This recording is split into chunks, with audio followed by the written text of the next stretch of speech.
whatever hell kind of name that is, right? And I said, but I remember the call numbers to the bus. Would you be able, if I tell you, to know if this was one of your call numbers in the past or presently? She said, yeah, go ahead. And I said, KYB 962 Endor 965. And they all went like that. And they looked at each other like, oh, yeah, as a matter of fact, it is. And I said, and did you or do you still have a bus driver named Dottie or goes by the name Dottie? Which is where the line in Forrest Gump comes from. Yes, it's a poke. Yes, it is. And they said, yeah, we do. What happened? And I told them, I said, I don't know if it was her driving that day or someone else or Susan Armstrong or whoever it might have been driving. But I was drugged and hypnotized on the bus. I was the only child on the bus. There was no other child.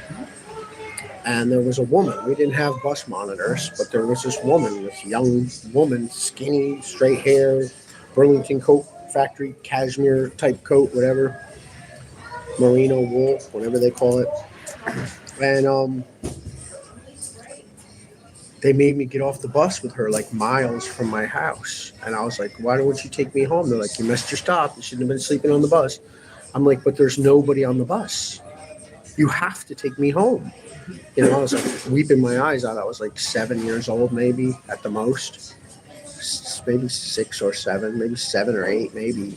I don't think I was even 8. But I was weeping my eyes out. You know, I was like, you got to take me home. And they said, no, we don't. That's what you get.